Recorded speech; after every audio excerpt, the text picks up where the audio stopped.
लग जाती दांव पे इज्जत है। हाँ। लग जाती दांव पे इज्जत है, इश्क करने में बड़ी मुसीबत है, शादी के बाद नौकरी नहीं करनी। दोस्त जो सबसे अजीज और पुराने वाले हैं, दरअसल वही सब तो मेरा दुख बढ़ाने वाले हैं। नमस्कार, आप देख रहे हैं लाउड स्पीकर 90 FM और सुन भी रहे हैं लाउड स्पीकर 90 FM। आज हमारे स्टूडियो में उपस्थित हैं श्री हर्ष शुक्ल उमा निशा, जो एक कवि हैं और साथ साथ में अभी अपनी पढ़ाई भी कर रहे हैं। सर, हमारे स्टूडियो में आपका बहुत बहुत स्वागत है। सर, बहुत बहुत थैंक यू आपका, मुझे इतना बड़ा अवसर देने के लिए, लाउड स्पीकर 90 FM में बुलाने के लिए आपका बहुत बहुत शुक्रिया। सर, आपकी एक शायरी है जिसका नाम है शादी के बाद नौकरी नहीं करना, इसी से हम शुरुआत करना चाहेंगे। शेर ये है कि जुगनुओं के हौसलों में कमी नहीं करनी, हाँ। हर बार दिए ही से रोशनी नहीं करनी, इधर 2-4 महीने और कर लो लेकिन शादी के बाद नौकरी नहीं करनी। क्या बात है। हमें लगता है जब शादी करने को होता है लड़का, तो लड़की से अक्सर कहते हैं जी बिल्कुल बिल्कुल कि शादी के बाद नौकरी नहीं करनी। और हर्ष जी, आपके बारे में हम जानना चाहेंगे कि आपके नाम के जो पीछे लगा हुआ है उमा निशा, इसका मतलब क्या है और आप क्या कर रहे हैं फिलहाल इसमें? जी, जैसे कि मेरा पूरा नाम है श्रीहर्ष शुक्ल उमा निशा, तो श्रीहर्ष तो बचपन से ही मिला है, शुक्ल भी बचपन से ही है। हाँ। उमा निशा जैसे एक तखल्लुस होता है, बचपन से शायरों को ऐसा होता है कि मेरा कुछ यूनिक तखल्लुस हो, तो ऐसे ही सोचते सोचते एक दिन ख्याल आया कि माता पिता के नाम से ज्यादा यूनिक क्या ही हो सकता है, इसीलिए मैंने अपना तखल्लुस रखा उमा निशा, जिसमें उमा मेरे पिताजी का नाम है और निशा माता जी का। हाँ, जहाँ तक रही क्या करने की बात, तो अभी मैं एमए लिटरेचर से एमए कर रहा हूँ, हिंदी लिटरेचर से, और यूपीएससी की प्रिपरेशन भी कर रहा हूँ सर। रील किराए पर चढ़ाने वाले हैं, एक शेर है जी, इसको हम सुनना चाहेंगे और बताइएगा ये क्यों लिखे हैं सर। वो शेर ऐसे था कि दोस्त जो सबसे अजीज और पुराने वाले हैं। अच्छा। दोस्त जो सबसे अजीज और पुराने वाले हैं, दरअसल वही सब तो मेरा दुख बढ़ाने वाले हैं। क्या?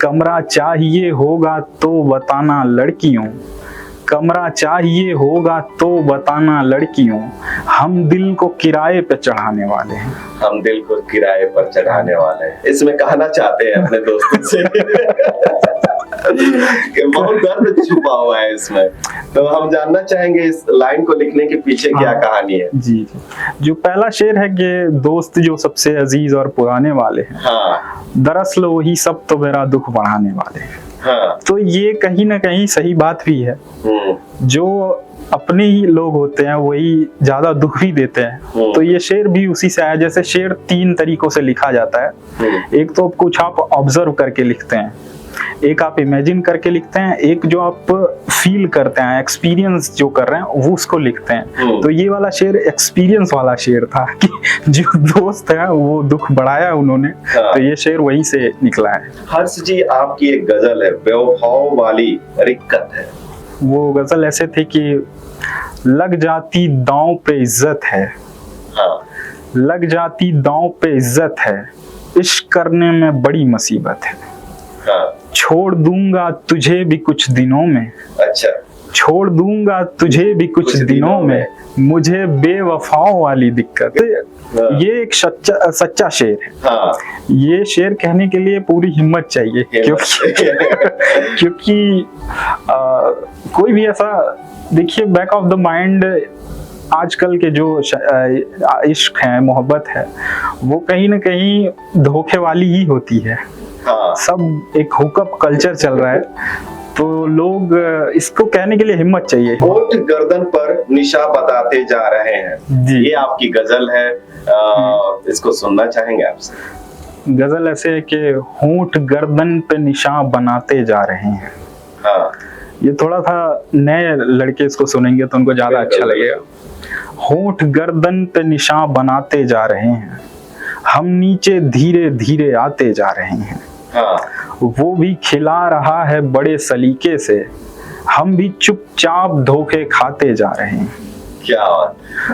वो भी खिला रहा है बड़े सलीके से, हम भी चुपचाप धोखे खाते जा रहे हैं। हमको बचानी है उसकी नई कुर्ती, सो हम सिर्फ गाल ही पे रंग लगाते जा रहे हैं। ये कब लिखे हैं? होली के होली समय?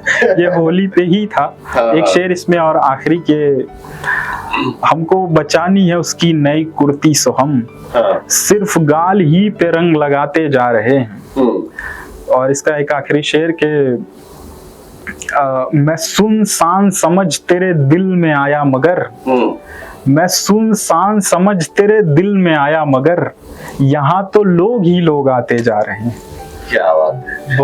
बहुत एक हर्ष जी, आपकी मैंने कविता देखी है, जी जी पढ़ी भी है, जी पल्लू जी बहुत ही फेमस कविता है आपकी। जी जी और इसको सुनना चाहेंगे, और जो भी हमारे लिसनर व्यूअर हैं वो भी इसको जानना चाहते हैं कि आप क्यों लिखे, इसकी क्या कहानी रही।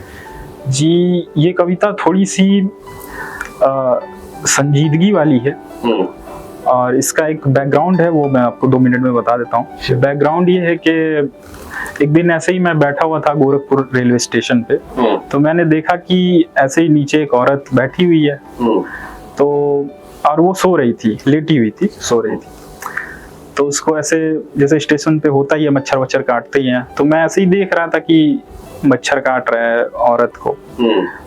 तो अचानक से ये हुआ कि उसको किसी मच्छर ने काटा होगा, वो अचानक से उठती है। अब इस पॉइंट पे मेरा ये ध्यान था कि अब ये औरत सबसे पहले क्या करेगी। तो जैसा कि मच्छर काट रहा है तो सबसे पहले उसको मच्छर मारना चाहिए, ऑब्वियस सी बात है। लेकिन उस महिला ने मच्छर सबसे पहले ना मारने के बजाय अपनी जो साड़ी थी, साड़ी का पल्लू था, उसको अपने सीने पर रखा। तो मेरा ध्यान गया कि ये ऐसा क्यों कर रही है, जबकि ऐसा कोई उसे देख भी नहीं रहा था। वो मुझे लगा कि कहीं ना कहीं वो उसके अनकॉन्शियस माइंड में वो सारी चीजें आ गई हैं कि जो एक टैबू है, इज्जत, वो उसकी छाती में बसती है। तो इसलिए ही उसने साड़ी अपने छाती पे रखा, न कि वो मच्छर को मारी। तो वहां से एक कविता निकली। तो कविता ऐसे है कि रात 9:59 गोरखपुर स्टेशन, अधेड़ महिला सोई है, अचानक नींद खुली। सामाजिक हाथ ने नैनो सेकंड में पल्लू का एक सिरा ढूंढ लिया और रख दिया उसे छाती पर। छाती जो प्रतीक है मातृत्व की, जीव के जीवन पुष्टि की, संपूर्ण सृष्टि की, उसे ढक दिया। हाथों के पास विकल्प थे कि वो मारें खून चूसते मच्छरों को, या सहला दें उन जगहों को जहां उन्होंने काटा था, या बन जाएं तकिए सा मोड़ कर रखे जाएं सर के नीचे, या ढकें रोशनी के नाते सो नहीं पाती आंखों को। और भी विकल्प सोच सकते थे हाथ, किंतु उन्होंने चुना छाती से बांधी गई आबरू को बचाना। सामाजिक हाथ से अनुरोध है कि अगली बार वो ढूंढे पल्लू का कोई दूसरा लंबा सिरा और बांध दे मेरे अधेड़ महिला के, स्टेशन वालों के, गोरखपुर वालों के, दुनिया वालों के मन की मैली भटी हुई आंखों पर, ताकि उन्हें छाती से आबरू न दिखे। उसी से हम लोग पलते बढ़ते हैं। पूरा जी, किया है आपने हर्ष जी। हमको लड़कियों की कमी पड़ी है। जी जी जी, ये आपकी कविता है जी। तो सही में कमी पड़ी है या बस लिखे हैं कि हमको लड़कियों की कमी पड़ी है? वो थोड़ा तंज जैसा है, वो भी मैं सुना देता हूँ। हाँ। कि वो तेरे गले लक्के मालूम पड़ा है, तेरे गले लक्के मालूम पड़ा है, तू भी यार दुखों से भरी पड़ी है। जिंदगी मुझे डर है कि हमारी मौत ही कहीं मरी पड़ी है। और एक आपके लिए शेर के, चमकने लगा है यार थोड़ा बहुत, हाँ। चमकने लगा है यार थोड़ा बहुत, सूरज पे जब से तेरी रोशनी पड़ी है। क्या बात है, thank you sir, thank you. और एक किसी में के, ना समझ ऐसे अकड़ती है जैसे हमको लड़कियों की कमी पड़ी है। क्या बात है। फिर एक दिन पिताजी बोले। हाँ जी जी, ये भी लाइन है आपकी, और ये भी सुना दीजिए हमारे। वो था कि वो एक गजल ही है, उसका वो है कि सिर्फ हाथ न मिलाया कर, मिलने पे दिल आगे बढ़ाया कर। सिर्फ हाथ न मिलाया कर, मिलने पे दिल आगे बढ़ाया कर, बातें सीख लड़कियों वाली, मनाऊं तो और रूठ जाया कर। बातें सीख लड़कियों वाली, मनाऊं तो और रूठ जाया कर। हाँ। मर्द बन पत्थर नहीं, हाँ। पेट भर आंसू बहाया कर। पेट भर आंसू बहाया। फिर एक दिन पिताजी बोले, हाँ। इतने शौक हैं तो खुद कमाया कर। इतने शौक है तो खुद कमाया कर। जी। सही बात है, और इसमें पिता की दर्द भी दिख रही है। जी जी जी दिख है रही ना? है। हर्ष जी, जाते जाते एक आपकी नज्म है पहली गुफ्तगू। जी, जैसे नज्म का नाम है पहली गुफ्तगू। नज्म के पीछे का बैकग्राउंड ये है कि मैंने देखा कि दो लोगों को ऐसी, जैसे जहाँ मोहब्बत की बातें होती हैं वहाँ का समा, इन्वायरमेंट जो है, वातावरण जो है वो भी मोहब्बत नुमा ही होता है। क्या? जैसे चंचल हवा, नदी का किनारा और भी ऐसे ऐसे। तो मैंने ये कल्पना की कि दो लोगों को ऐसी जगहों पे मिलाया जाए जहाँ आमतौर पे प्यार वाले एलिमेंट जागते ही ना हो। तो उस पे एक नज्म है। दो लोगों को ऐसी जगहों पे मिलाया जा रहा है जहां आप हैरान होंगे कि ऐसी जगहों पे मोहब्बत वाली बातें भी हो सकती हैं। अच्छा। तो नज्म है कि हम दोनों कहीं दूर अमेज़न के सन्नाटों से चीखते जंगलों में, हाँ।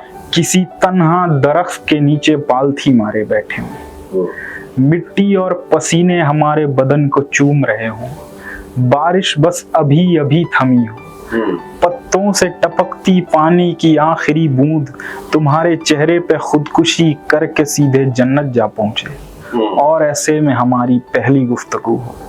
हम दोनों इजराइल पैलेस्टीन के जंग खाए लोगों में जा फंसे, बारूद की महक तुम्हारी खुशबू से मिलकर अमनो बरदार हो रही हो, पीतल की नाजुक गोलियां तुम्हारे जिस्मों से निकलने को बेकरार हो रही हों, मिसाइलें गली के फराद व मजनू की तरह तुम्हें ढूंढें, तोपें तुम्हारी खातिरदारी में नए कपड़े पहनकर इधर उधर घूमें, मिट्टी में लिपटी रोटियों के टुकड़े हमें पानी में चांद की सूरत दिखाई दें, तुम्हारे लिए उदास बैठी बंदूकें लोगों के सीनों पे अपनी चूड़ियां तोड़ती हूँ, और ऐसे में हमारी पहली गुफ्तगू हो। हम दोनों दिल्ली के किसी मशहूर तवायफ खानों में जा पहुंचे, जहां मासूम और मजबूर बिना दुपट्टे वाली लड़कियां सीनों पे दरिंदगी ओढ़े हर मर्द को इतनी तसल्ली से बुलाती हैं कि जैसे उनसे उनका एक उम्र का वास्ता हो। तुम्हारे आंखों के काजल उस जगह की कालिख बयां करते हो, सिगरेट के धुओं में बेबस लड़कियों की सिसकियां अफनाती हो, शहर के नामी लोगों के बदन की बू फिजाओं में पैसे की सबसे बुरी शक्ल बनाती हो, और ऐसे में हमारी पहली गुफ्तगू हो। हम दोनों दुनिया और दुनिया के परे हर बद से बदतर जगहों में मिले, हम इंसानों के सबसे बुरे हालातों में अपने प्यार के पहलू निखारें, हर बार हम एक दूसरे की जानिब नए हों, अजनबी हों, और हर गुफ्तगू हमारी पहली गुफ्तगू हो। ये प्यार का जो आपने कल्पना किया है तो बिल्कुल अलग है। बिल्कुल बिल्कुल, और फिल्मी भी है। फिल्मी है। हाँ, तो ये लिखने के पीछे क्या वजह रही, हम जानना चाहेंगे हर्ष जी। वजह यही थी कि दो लोगों को ऐसी जगहों पे मिलाया जाए जो जहां आमतौर पे प्यार वाले एलिमेंट न जागते हों।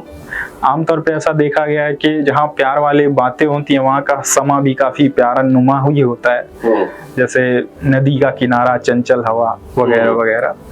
तो वही है कि ऐसी जगहों पर मिलाया जाए जहाँ ये वाले एलिमेंट ना जागते। बहुत बहुत धन्यवाद श्री हर्ष जी स्टूडियो में आने के लिए और अपनी कृतियों को हमारे लिसनर व्यूअर को सुनाने के लिए। बहुत बहुत शुक्रिया सर, बहुत शुक्रिया। आज के हमारे साहित्य संगम सीरीज में थे श्री हर्ष उमानिशा जी, बहुत ही आपको एंटरटेन किए। अगले किसी और एपिसोड में आपसे होगी मुलाकात, तब तक देखते रहिए, सुनते रहिए लाउड स्पीकर 90 FM। बजाओ बजाओ जरा झूम के बजाओ। नमस्कार।